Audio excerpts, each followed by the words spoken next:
And we're recording, and as folks start to trickle in, I just want to introduce myself. My name is Ike Pulver. I'm the director of the Saratoga Springs Public Library, and I am super pleased to have with us today Kao Kalia Yang and Tricia Springstubb, who are two children's book authors with very beautiful books recently released.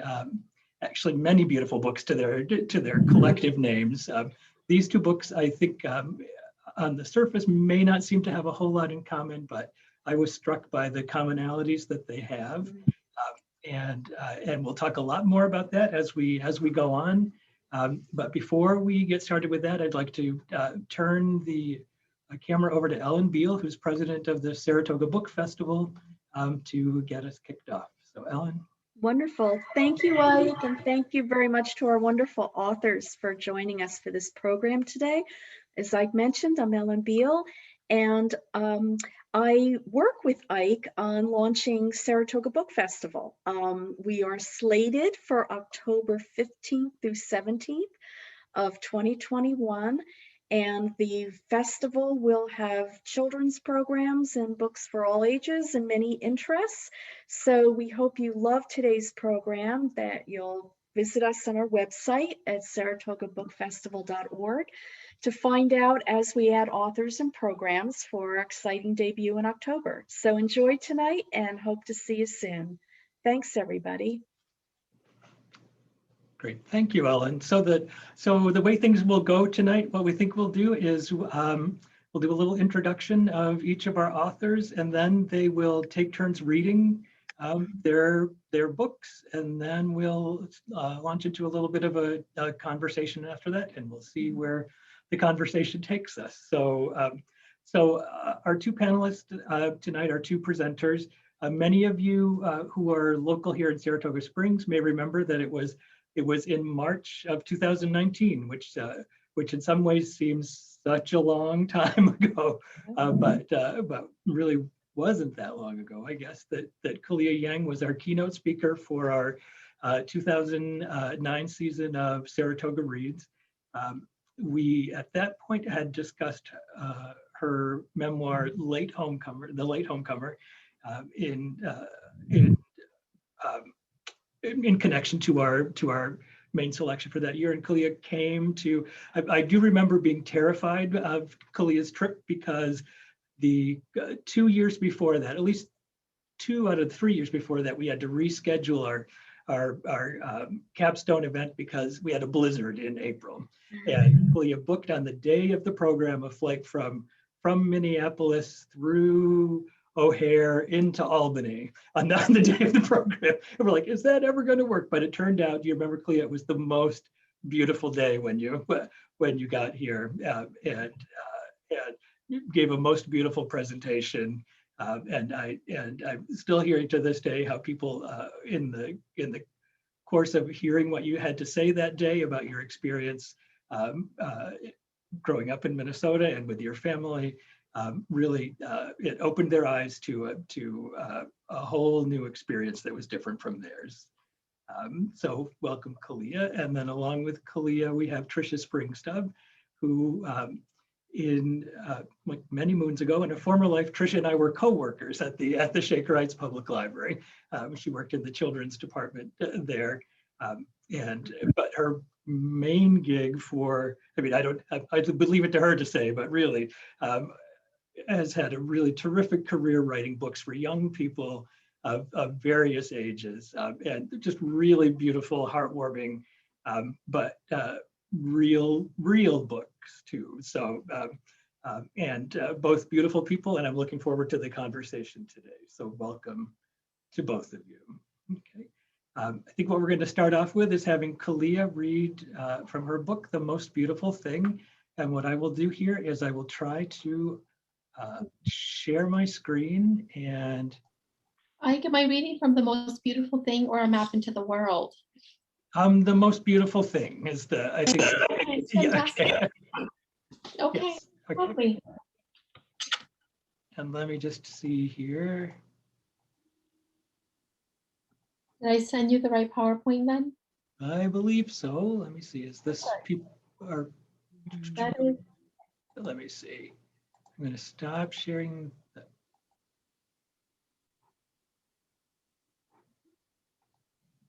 It's tricky when I'm sharing multiple things here, but let me.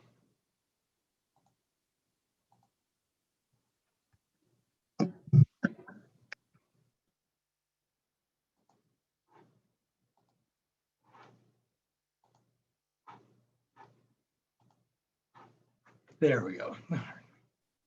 fantastic. Thank you so much.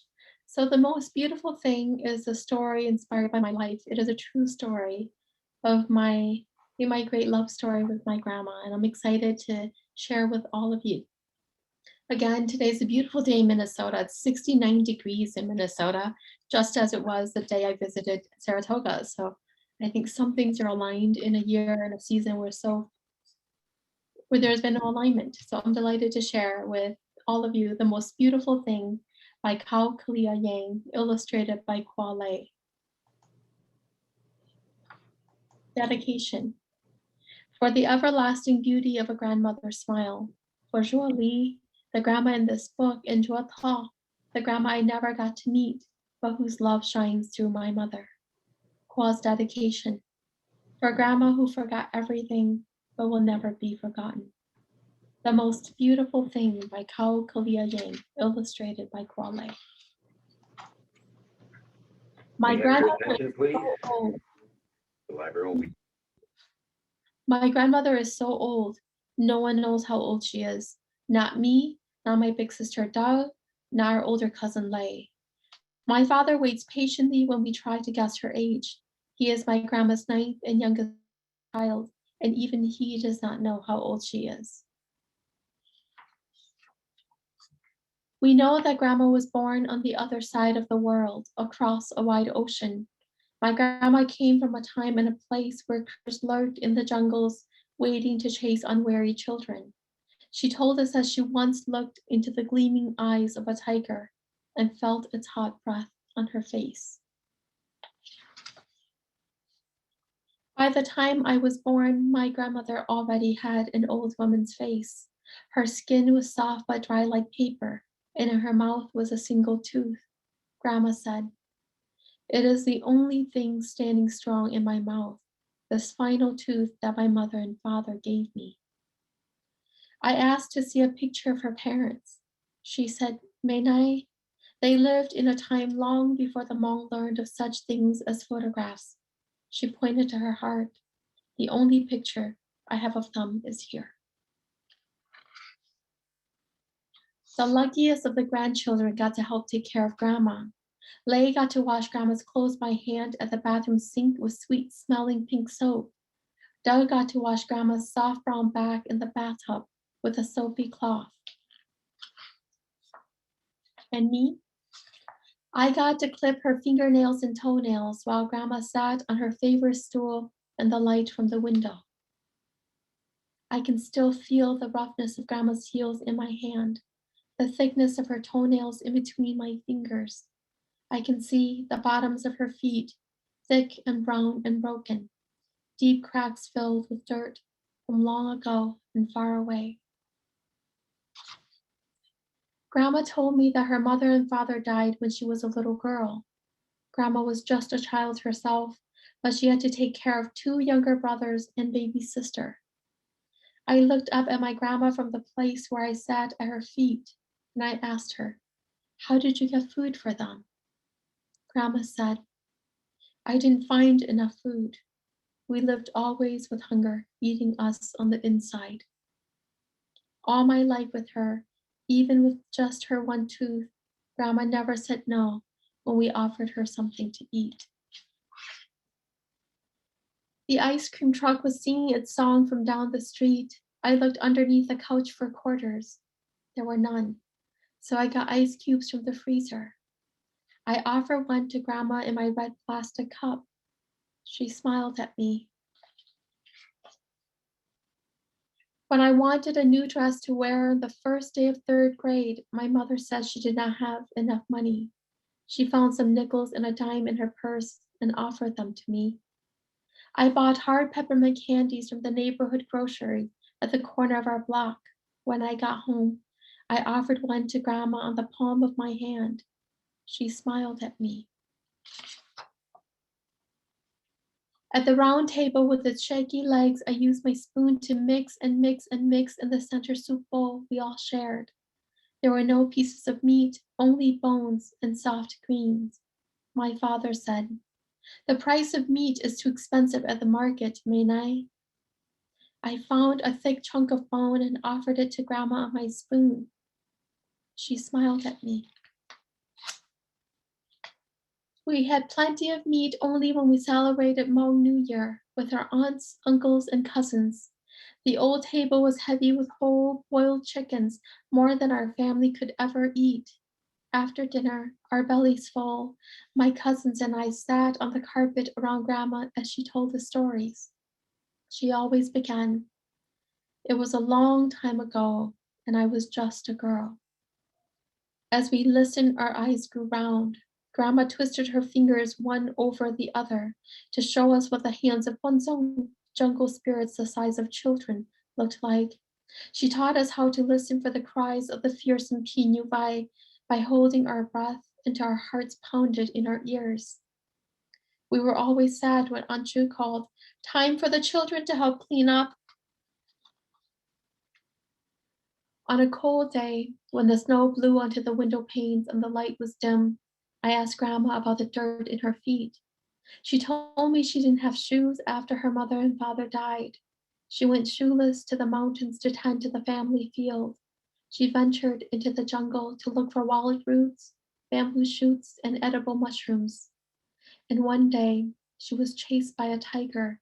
As she fled, her bare feet broke open on the fallen branches, and she still ran, blood and dirt mixing into clay with each step.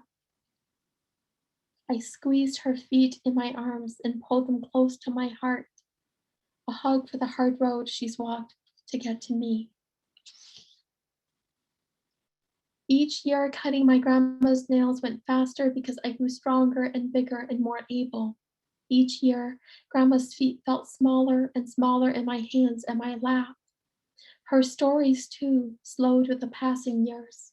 The pauses between her words grew long. Sometimes, as Grandma was looking for the words she lost to the years, I grew distracted from my task, looking at the toys on the floor that needed to be picked up, the unfinished schoolwork, the younger children who needed to be bathed. Her deep, even breathing would call me back to the moment, only to find her, eyes closed in sleep, one hand braced against the window to cradle her head. I grew unhappy with our life. I was tired of getting ice cubes from the freezer when I wanted ice cream. I was tired of never getting the new dress for that first day of school. I was tired of gnawing on the bone in the soup when I wanted meat for myself and my grandma. One evening, I studied my face in the bathroom mirror, wishing my teeth were straight. I came out of the bathroom and said, "Mom and Dad, I want braces. Can I have them?" My mother looked up from nursing my baby sister and said, "We don't have any money. Maybe next year?" My father looked up from my toddler sister. He was bouncing on his legs and said, "I wish we could get you braces, Mainai, but we can't right now." My grandmother looked up from her special stool by the big window. "Kalia," she said, "look at me." I turned to her in the glow of early evening. The sun was low in the sky, and its golden light fell on her face. Grandma asked, "Is my smile not beautiful?" In that moment, I could see all the times my grandmother had smiled at me. I could taste the cold ice cubes that melted summer's heat from our tongues, the sweetness of the hard peppermint candies, and the deep flavors of the bone broth in the bowls of boiled greens. Even now, I can still see my grandma's single tooth white against the shadows, standing tall in her open mouth. Her smile was the most beautiful thing. Thank you so much.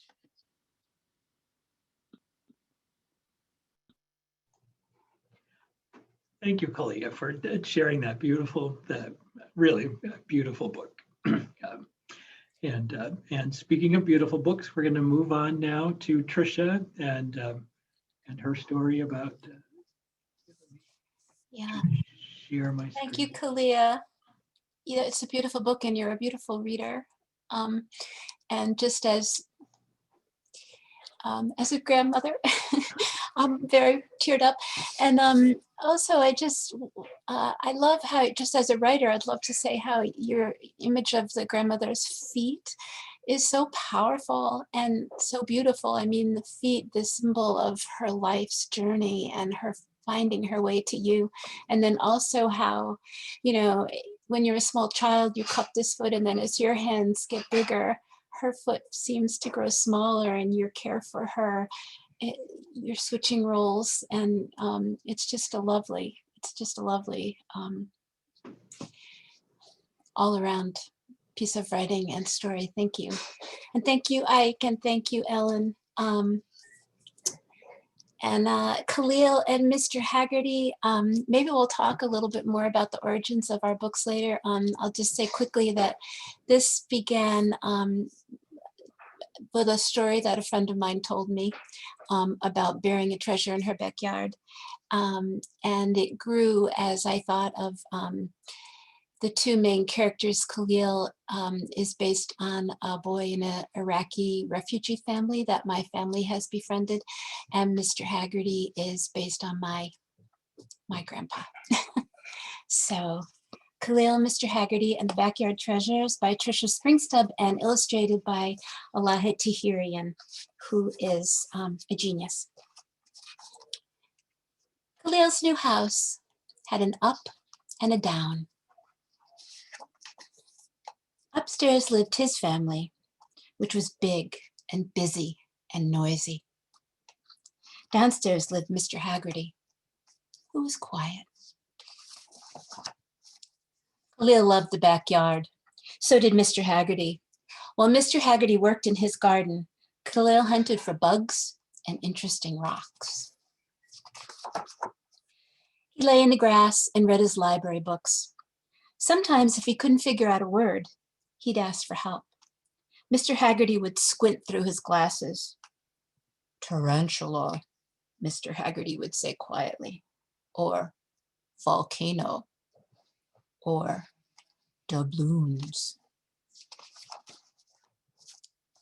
Sometimes Mr. Hagerty needed help with his words too. Where did I put my my digging thing, my hole maker, my shovel?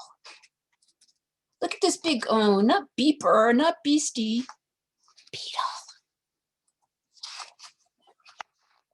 That summer, the house was hot. Upstairs and downstairs, it was much too hot.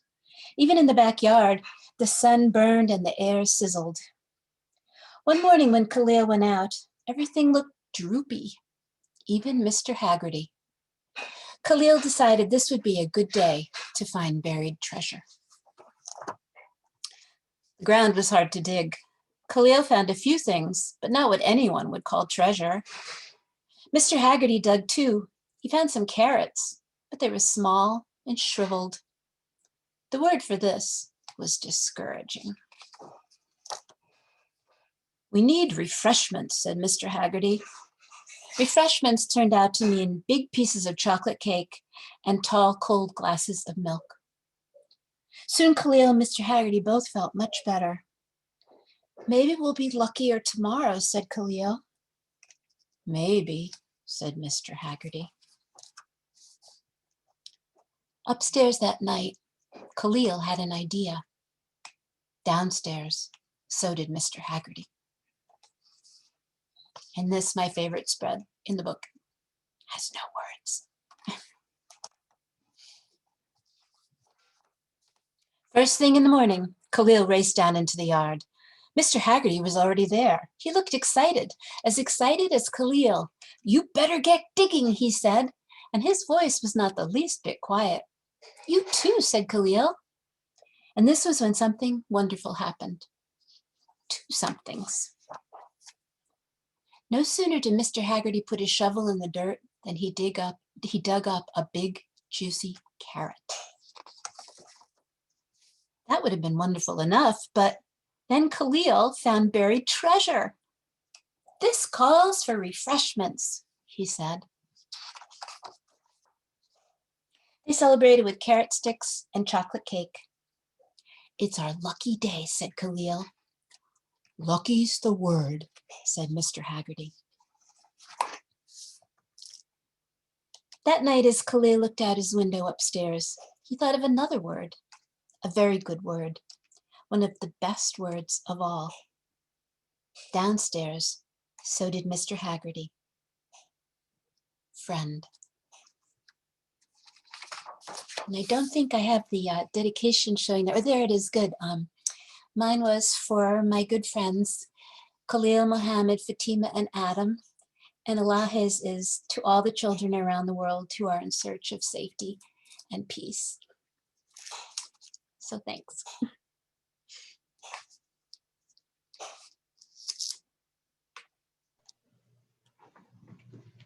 Thank you for that. It's, I can't help but listen to those two books, and I mean, you can see this big goofy grin on my face. Really beautiful stories.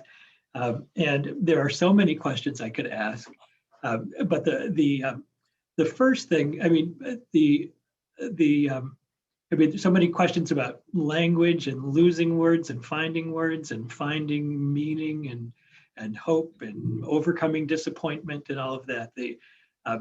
And so much, as you mentioned, Tricia, so much of these ideas are conveyed through the illustrations, which really couldn't be much different from each other, but boy, are they both really incredibly powerful. And I wonder about the relationships you have with your illustrators, and the work that you must have to. Do you collaborate closely with them, or is it two separate processes, or how does that work? Well, I'll go first. Yeah. People are always surprised because, of course, picture books are, greater than the sum of their parts. The two parts work together to make something, totally new that could not exist without the other part. And yet, usually, unless you're author and illustrator, we don't meet. We work through our editors who, coordinate the text and the art, and maybe we see peaks of the work as it progresses, but really it's not until it's pretty much finished do we hold our breaths. And I mean, maybe it's like this for you too, Kalia, and open the file and see, how the illustrator has interpreted our story. I would say for me, I am thrilled by the illustrations for so many reasons. And one of them especially is, when I wrote this story, I knew Mr. Hagerty's story and I knew his world. I didn't really know Khalil's as well. It's not my world. So Kendallwick and I were both really wanted the illustrator to be able to be someone who could portray Khalil's family and his life from the inside, someone who really knew it. And so Elaheh is an Iranian American. She grew up in Iran. She lives in New York now. And I was just thrilled to have her be the person who did the pictures. And it's kind of a funny thing too. I mean, you are working separately and you have an idea and they have an idea. And yet when I opened the book, first saw the pictures, I think I mentioned that Mr. Hagerty, I had my kind of grouchy, laconic grandfather in mind when I wrote it. And he had the exact kind of big googly glasses as Mr. Hagerty's. So it was like, yeah. Yeah. And Kalia, your illustrations are, of course, astonishing. And yeah. Thank you, Tricia. It's such an honor to read with you. Thank you, Ike, for the genius of putting this program together, because I think these books are in conversation. So the most beautiful thing is illustrated by Khoa, who's a Vietnamese artist working from Ho Chi Minh City. The way Lerner did it and the way they tend to do to work with me on their titles is they give me a choice of 4 illustrators who they think are really talented and all equipped to do the job. And then I get to choose who I think will speak most directly to what is in my heart, whose work, the way they play with light or colors. And when I chose Khoa, I was just delighted that, once it's kind of like The Voice. Once I choose Khoa, then Khoa gets an opportunity to choose me in return. And so when the book was presented, Khoa said, yes, there was a grandma who I loved, very much. And this opportunity will allow me to revisit my own memories. And so in that way, I write for both children and adults. When I work with an adult title, I feel like I'm in the middle and I'm balancing a stick between the visual cues that I'm giving out and the narrative momentum of my story. In the world of children's literature, I'm very much only holding one end, and Khoa is holding the other. Never mind that there's like a team of 20 others, looking at layout and everything else that comprises the book. But it was such a delight. Khoa is from Vietnam, so she knew a lot about Hmong embroidery, which was really important to me, the intricacies of the clothing. And I knew that Khoa would be able to lend her own reading and her own understanding of tapestry into the work. But more importantly, that the story spoke to her so personally and so profoundly. She asked for pictures and other details from my life, and I was happy to share. Because I believe profoundly that through stories, through all the stories that Grandma told me when she was a kid, the young girl that she was peeked out at me from the past. And I believe in many ways that these books that I write, that they will be a part of our conversation with the future, a future that won't include us, a future that I'm so thankful will include the beautiful, fantastical artistry of Kwale. Yeah, I would add to that a little bit. Elaheh, in her culture, also elders are so held in such high esteem and respected. And she said something similar about her own, and also she's homesick for a lot of her family who are still in Iran. So she talked about the pleasure of depicting this friendship that was cross-generational. Yeah, so. Ike, you're muted. Yeah, it's got to happen at least once during Oh, yeah. one of these. That's right. And that was another thing that really stood out to me was I don't know that it's all that often that you read these stories about intergenerational relationships where talk about books being in conversation, but sort of generations being in conversation with each other and each picking up and learning things from that conversation going both ways. And I loved especially the scenes where they were talking about the younger people helping the older people with their words, with their language to recover and remember that. And it sounds very true to life. And I just found it beautiful. And I didn't know if you wanted to talk a little bit about again, those generational relationships and the bit about the language and helping people find the words. Mm-hmm. Yeah, well, I think, one of the tricks of writing for children is, of course, children are the heroes of the stories, of our stories. And so actually my initial impetus to write this story was from a friend of mine who was working in her garden and had a little boy who lived down the street come with his shovel and start digging in her garden also, and her saying, Sean, what's up? What are you doing? You're digging this hole and you're digging and digging. And he said, well, I want to find treasure and I want to bring it home to my grandma. And my friend, who's a very big-hearted librarian, she went out that night into her garden and buried a treasure for Sean to find the next day when he came back, and he did. And she told me that story, and I, of course, loved the act of kindness and that, possibility of friendship between two people of very different ages. But I also started thinking about it, and I knew it couldn't just be a story about an adult doing something to help a child. The child also had to be an agent of, propel the action. And so I gave Khalil a treasure to bury too. And I think part of that as I was trying to think about how to write the story, we did become friends with this Iraqi refugee family. The father spoke English, the mom and the 4 children did not.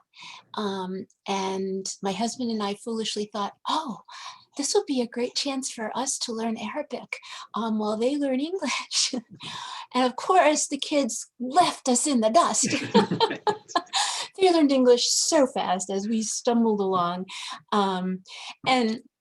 And so language was a first place that we connected. And as we were able to talk more and more, all the commonalities that we had became more and more clear, as well as, you know, the many things in our lives that are very, very different. And so, yeah, language and shared stories are central to this book. As well as I think the Kalias, yeah. So to understand a part of this, you have to understand a fact about my life. I grew up only with the one grandmother. My grandfathers died when my mom and dad were just children. There was a secret war in Laos and many of my people, the Hmong, were killed. My mom left her mom at the age of 16 on a journey with my father, a journey that would lead to us, a journey that would lead her across a raging river and then the world. So she has this nightmare that she wakes up from regularly about leaving her mother, not running and not saying goodbye, believing that there would be one more day, when of course those days are always numbered. So growing up, I had the one grandma, and many of my Hmong American friends also only had, if they were lucky, a living grandparent. So many of our elders were killed. So grandparents have this special place. My grandma had over 100 grandkids, but we all only had her. It was an incredible honor to be able to help her. You know, I have memories of her visiting us in Minnesota. She lived in California for a time with my uncles. And I remember thinking the whole year through, I have a grandma, but my neighbors and my friends don't know that I have her because she's far away. When she comes in the summer, when she comes, they will know. I have these memories of, you know, being a child and asking her to reach for cups for me because I'm too short to reach the cupboards. And then one day realizing that my grandma didn't know how to turn on the stove or the hot or the cold water and helping her. You know, at some point, these roles began to change. She, who had always told me the stories of her life from long ago, began asking me about my life. And she knew because my grandma, in her infinite wisdom, I was like grandkid 74 or 75. So grandma, by the time I came along, was an incredibly experienced grandmother. You know, she would ask me for the stories of a life beyond, of a life in the future, a life where perhaps she won't be here anymore, a life where perhaps if I had to, could I carry her stories forward? And so we had all of these stories exchanged, gifted to each other. I think one of the most important things about the most beautiful thing is its message that in a time when so many families across this country cannot afford so much that money can buy, that there are things that are priceless in our homes, things that money can never touch. And those are like these sacred memories and stories that we share. And so part of this book really comes from those early conversations with my grandma. I am still in my 40th year of life, was some 18 years after her passing, still telling my grandma that I haven't forgotten, and that in fact, with the gift of time, that the world will perhaps remember me. And so it is this gift of language that we give each other. And I think that is so much why I am the kind of writer I am, and I come to language with this kind of reverence that words write on memory. You know, I would just add a little bit to that. My, you know, I mentioned my grandfather. He was a kind of a grouch, and he didn't reach out to children. He wasn't like your jolly grandfather, you know, in storybooks. And so I think as kids, we kept away from him, and I was a little scared of him. And it's only in hindsight, you know, that I realized, wow, he had a lot of stories that he could have shared and that maybe he even wanted to share, but I never asked him for them. And he didn't really maybe know how to initiate telling them. And that's a loss in my life.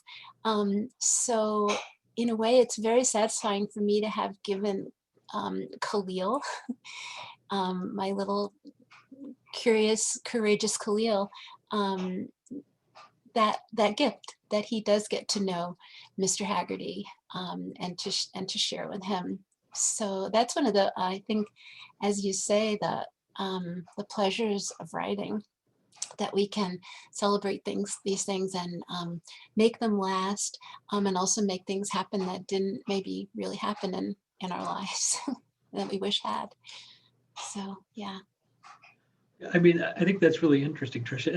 And Kalia, the way you describe the interactions between you and your grandmother, a lot of the things that you're describing are things that a lot of kids would consider chores, right? So and work, and maybe not so fun, but sort of like gardening is maybe not so fun, especially when the thing doesn't grow. It's work, but it doesn't. It is interesting to me that work is sometimes the thing that results in the best memories. Yeah. And what you were saying too about, I think that's one of the things too, like I was trying to think about with my book, like, first I was going to just call it Khalil and Mr. Hagerty in the Backyard Treasurer. And then my editor said, well, it's not just about that treasure that they bury or that carrot. It's like you're saying, Khoa, it's things much broader. It's friendship, it's stories, it's, all those treasures that you just have in your heart, not in your hand. So yeah. Interesting. So Tricia, is that advice that you would give to little children? I mean, not that little children ever take advice, but I wonder how you impart that message to have those conversations. I mean, you kind of, the last thing you want to do when you're a children's writer is, write a moral to this story. You want to provide this wonderful story, but you also, I guess, hope there are themes and things that kids will take away and maybe think about afterwards. And I would hope that kids would think about, what does make a friend? Does a friend always have to look like you and talk like you? And sure, you'll have some things in common, but there'll be things about you that are pretty different. And that can be a wonderful thing too. And then also, what is, as much as what is a friend, what is a treasure? Is it always like a doubloon? Is it always a, something that you're gonna hold, or is it something like a memory, like a story, like a friendship, like an act of kindness given and returned? So I would hope that kids would maybe think about that and talk about that after. Right. Or is it an ice cube or is it an ice cube that you can hand? Yeah, I love in Khalia's book. I love like Ike, like you were saying, that some of these things seem like chores, but in your book, it's an honor, to do those things for a grandmother. To cut her toenails. I mean, it's you just imbue the all those actions with so much love and a feeling that this is an honor to do this for someone. It is, I'm in an interracial relationship, and my husband is white. His parents, and when they read the book, they're like, oh God, no, we would never let Aaron, my husband, cut our toenails. We'd rather pay someone else to do it. And he himself was like, oh, I don't think I wanna do that. But we have children, and our children see, whenever we would visit my mom and dad, when mom's legs hurt, I'll massage it. When her toenails are long, I'll volunteer to cut it. And it is this hope for the future that through, this is my private hope, that through my example, my children will see that there is dignity there. And caring for culture. It's in recognizing also that bodies age and that bodies change. It's this kind of intimacy that is, of course, I grew up in a refugee home, in a low-income home, and so it was a little house of lots of people. You know, in our home, the lesson is, you know, the house may be small, but our hearts are not. And the boundaries between generations was always something that you could see. It was all malleable. There was my mom holding a baby. There's grandma sitting by the window, peering out into the brighter world. And then there's the younger brother or sister crawling on the floor. And I've always known that I was only where I was for a moment in time. Mm. That there were different seasons coming, not only to the year, but to my life. And that in order to meet those seasons, I had to understand. And so this is, I hope, one of the lessons and gifts of a book like this, where we show, I think, that kind of care, because it's not so prevalent in American, you know, picture books. We don't have a lot of books where you can get into that nitty-gritty act of care, of love, but Yeah. it is a fact of many American lives. And Yeah. so maybe it is a foolish hope, but I hope to be the kind of writer that a young child can, you know, can grow up with and grow old with. Because the sensibility of a writer doesn't change because we're crossing genre lines or addressing different audiences. It is a worldview, and I hope a gentler world that I'm offering in my books. I say this to my babies when they ask me, "What do you do in your books?" And I say, every book is a love letter to someone somewhere who needs it, you know. And one day when I'm an ancestor, when I'm gone, I hope that if your children find my books in the world, they will see that the love letter was always for them too, you know. And so it is this care, but yes, even across generations, Ike and Tricia, I'm hoping that we can do this across time. That is the gift of this whole adventure. Mhm. Mm. And I think, you know, we talk about, you know, books for children being mirrors and windows. And so I think for a lot of American children, your book is a window to seeing, you know, they recognize themselves as grandchildren, but maybe they don't recognize that kind of relationship with an elder, and to see it is world really widens and deepens their world. So yeah. That is a definite hope. I tend to believe that we have the most to learn from those we don't know as well. Mhm. And you know, the Hmong are a very tiny population spread across the world. But of course, you know, when I was just emerging as a writer, my dad asked me, well, I was asked a question about how it felt like to be a Hmong American writer, to be representing the Hmong American story. And my father said to me words that I think about all the time in the work that I do. He said, you know, did that woman ask you what it was like to be my daughter? And I said to him, kind of. And he said to me, remember that the work you will do will go beyond your gender. It will go beyond your people. It is for a bigger humanity. And I think about that all the time. You know, every time a writer writes, regardless of what we write about, it is the pulse of humanity that we're hoping to feel from where we are positioned. And there's this balance, right? Being one of the first Hmong American writers in America, but also understanding that I'm working in alignment with all of the writers that have been, for example, Beverly Clearly, you know. I know, I'm thinking about her all the time. Yes, I grew up reading her work and finding, you know, some of my heart's desires in Ramona, but also my heart's fears, you know. And so that kind of cultivation, that kind of packaging is something that people don't necessarily see when they look at me or read a book, but it is there for that reader who needs it, you know. And so that keeps the wheels turning on this adventure.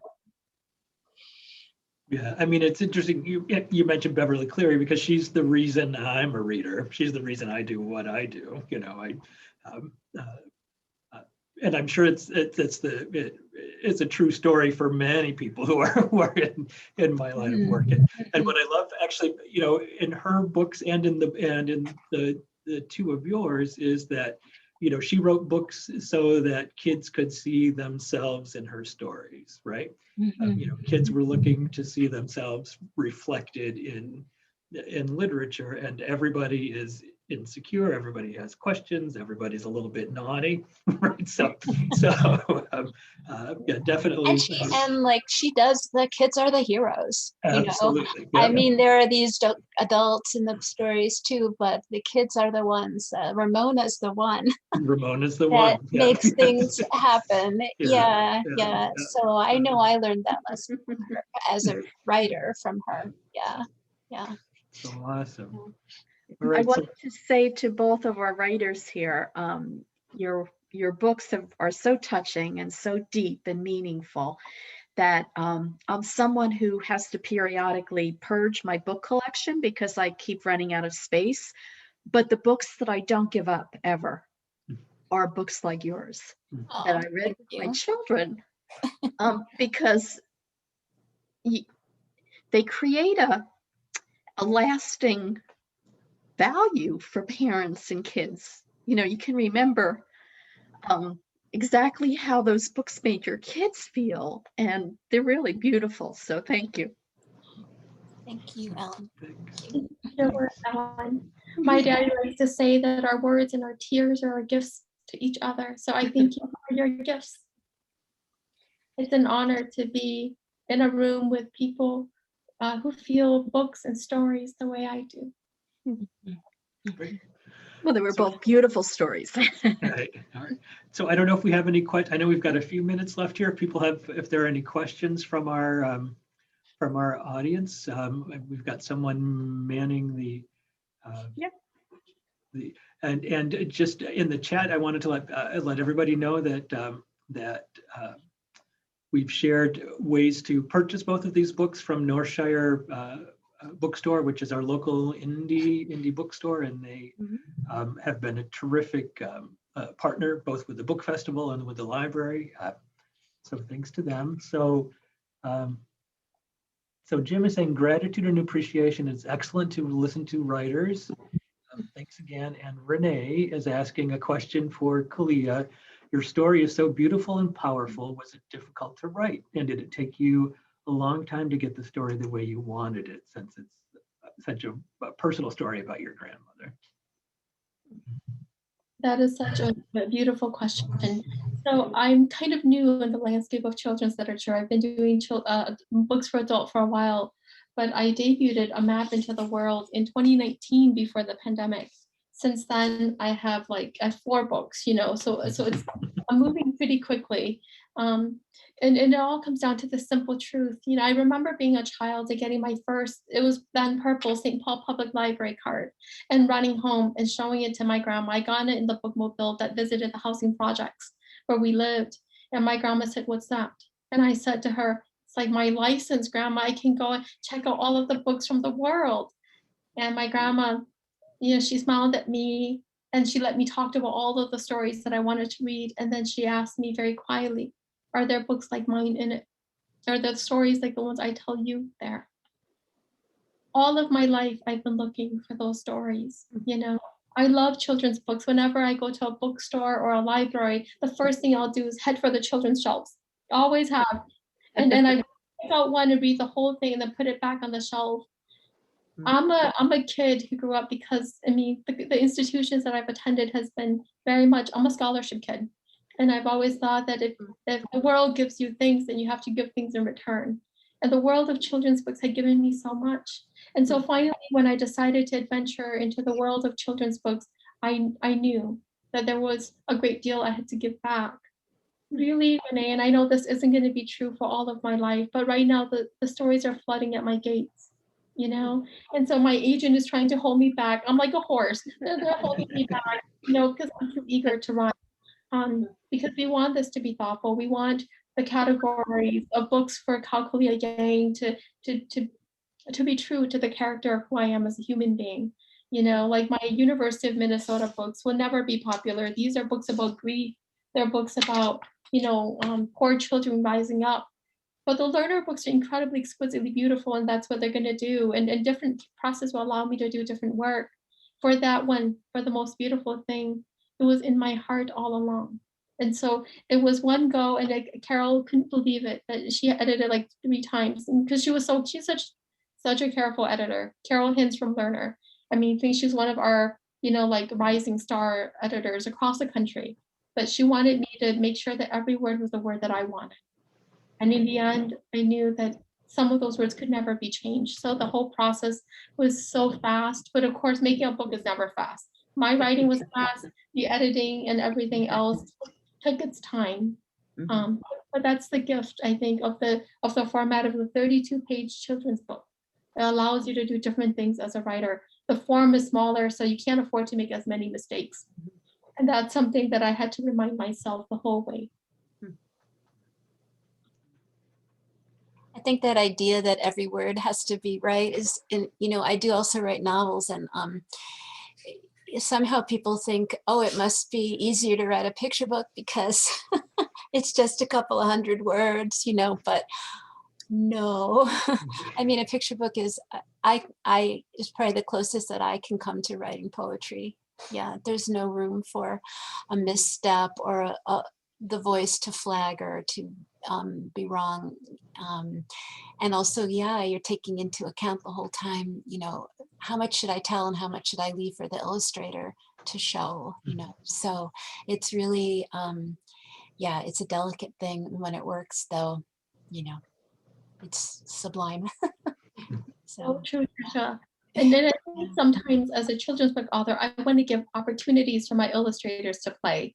So I'm working on this book for Kokila called Cage, and I want the children to draw wings on the earth, but I want the wind to blow so that the illustrator can make those wings fly, right? Yeah. And I know in the writing that I'm doing this as a gift, a little gift for the illustrator, and so there are different ways that we play, I think, in the format of the children's book that a work for a bigger audience just doesn't allow.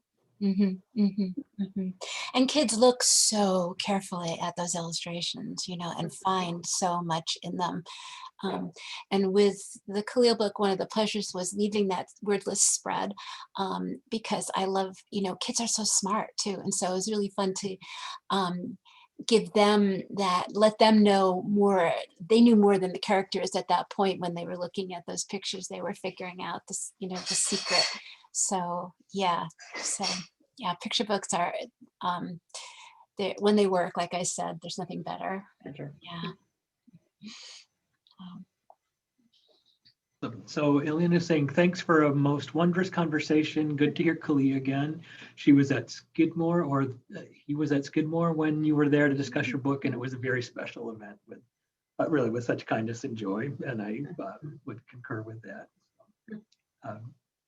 It's interesting. I know, Tricia, you're talking tomorrow for an event for the Cuyahoga County Public Library about using your own life as fodder for stories, and with I believe that's the subject of your presentation, the series you're doing, and with Kalia's books, I think a lot of that is explicit, right? Because they're memoirs and they're stories of her family.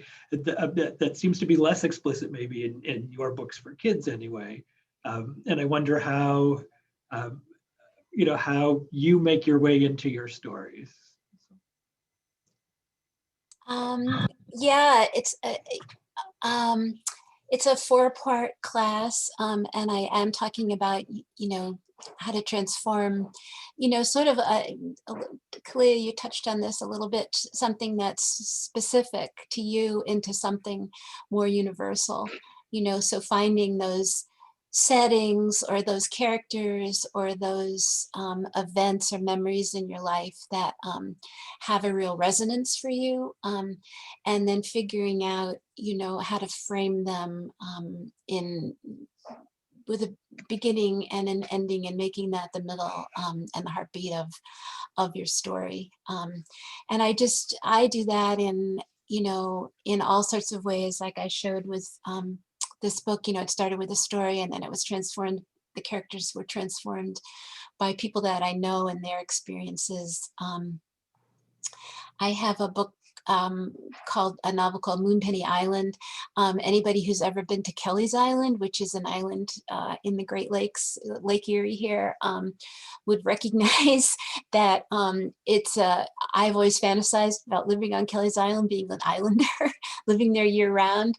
I never will, but I use that setting to pretend that I was a someone who lived on a tiny island with some big secrets. Another interesting, like talking again about the specific into the universal, I have a novel called What Happened on Fox Street. And that book is set on I made up a street that is somewhat like streets that I've known here in Cleveland Heights. And I portrayed it as with as much, detail and love and as I could. And people read the book and they say, oh, that's just like, this street that I grew up on in Seattle, or that reminds me of, my house, our neighborhood in Texas. And so, yeah, I start with things that are true to me, and then I try, to find bigger truths, bigger themes in them. So that's maybe a kind of confusing, scattered way to explain. I never can really explain what I do. I never know what I do exactly. No, I recognized right away the Cleveland double. I'm like, oh, the Khalil and Mr. Hagerty live in what's known as a Cleveland double, which is an up-down duplex house. Yes. And I actually have a whole a chapter book series. The first one's Cody and the Fountain of Happiness, Sure. and those duplexes play a big part in those books too. Yeah. I lived in one for years. We first moved to Cleveland. So did I. Yeah. Okay.